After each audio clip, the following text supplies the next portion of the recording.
காலிஃப்ளவரில் rice பண்ண போகிறோம். அதுக்கு பார்த்தீங்கன்னா காலிஃப்ளவர் உப்பு மஞ்சத்தூள் போட்டு நான் எடுத்து வச்சுருக்கிறேன். அதுக்கு பார்த்தீங்கன்னா சாதமும் வடித்து எடுத்து வச்சுருக்கிறேன். அப்புறம் பார்த்தீங்கன்னா வெங்காயம், பச்சை மிளகா, மல்லித்தழை, 1/4 தக்காளி, கேப்சிகம், பூண்டு வந்து பொடியாக கட் பண்ணி வச்சுருக்கேன். மிளகாத்தூள், மல்லித்தூள், கரம் மசாலா தூள், வீட்டில் அரைச்ச குழம்பு மசால் தூள் எடுத்து வச்சுருக்கிறேன். இப்போ வந்து அடுப்பு ஆன் பண்ணிட்டு ஒரு பாத்திரம் வச்சு எண்ணெய் ஊற்றி அதில் பூண்டு போட்டுக்கிறேன். பூண்டோட பச்சை வாசம் போகிற அளவுக்கு நல்லா வணக்கிக்கோங்க. நல்லா வணக்கினதுக்கப்புறம் எடுத்து வச்சிருக்க வெங்காயத்தை போட்டுக்கோங்க. வெங்காயத்தை போட்டு ரொம்ப நேரம் வணக்க விட்டுறாதீங்க. லைட்டாக அந்த கலர் மாறுற அளவுக்கு வணக்க விடுங்க போதும். அதுக்கப்புறம் பச்சை மிளகா கட் பண்ணி வச்சுருக்கோம் பார்த்தீங்களா, அது போட்டுக்கலாம். போட்டுட்டு எல்லாம் ஒரு நிமிஷம் நல்லா எண்ணெயிலேயே நல்லா வணக்கிக்கோங்க.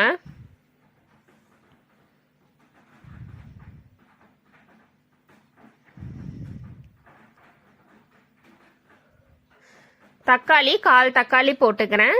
தக்காளி வந்து உங்கள் விருப்பம் தான், வேணும்னா போட்டுக்கோங்க, இல்லை உங்களுக்கு வேண்டாம் அப்படின்னா நீங்கள் போட்டுக்க வேண்டாம். அப்புறம் போட்டு நல்லா கலந்துக்கோங்க. தக்காளி போடுறப்ப நம்மளுக்கு அந்த ஃப்ளேவரும் நம்மளுக்கு நல்லா இருக்கும் காலிஃப்ளவரோட சாப்பிட்றப்போ. இப்போ ஒரு கொடை மிளகா கட் பண்ணி வச்சுருக்கேன், அதையும் போட்டு நல்லா கலந்துக்கிறேன். அதுக்கு தேவையான அளவுக்கு பார்த்தீங்கன்னா உப்பு போட்டுக்கிறேன். உப்பு போட்டு நல்லா கலந்துக்கோங்க. எண்ணெயிலே நல்லா கலந்துக்கோங்க. எண்ணெயிலே வணங்குறப்போ அப்போ நம்மளுக்கு வந்து நல்லா இருக்கும் அந்த ஃப்ளேவரு.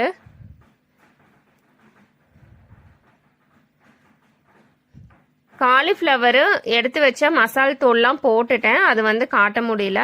ஸோ காலிஃப்ளவர் வந்து நம்ம ஆல்ரெடி வேக வச்சு தான் எடுத்திருக்கோம். அதனால நம்மளுக்கு வந்து இப்போ ரொம்ப நேரம் வேகணுன்ற அவசியம் கிடையாது. நல்லா ஒரு நிமிஷம் அந்த எண்ணெயிலே நம்ம நல்லா வணக்கிக்கோங்க. எண்ணெயிலே ஒரு நிமிஷம் நல்லா வணக்கிட்டு நம்ம எடுத்து வச்சிருக்கிற சாதம் வந்து நம்ம போட்டுடலாம். சாதம் போட்டுட்டு அடுப்பை வந்து நல்லா ஃபுல் சிம்மில் வச்சுக்கோங்க, ஃபாஸ்ட்டாக வச்சிடாதீங்க.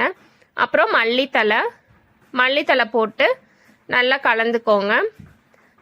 சாதம் போட்டதுக்கப்புறம் அடுப்பை ஃபுல் சிம்மில் வச்சுக்கோங்க. ஃபாஸ்ட்டாக வச்சிட்டிங்க அப்படின்னா நம்மளுக்கு வந்து சாப்பாடு வந்து தீஞ்சிரும், கரிஞ்சு போயிடும். ஸோ அதனால தான் சொல்கிறேன். ஸோ சிம்மில் வச்சு நல்லா கலரிக்கோங்க.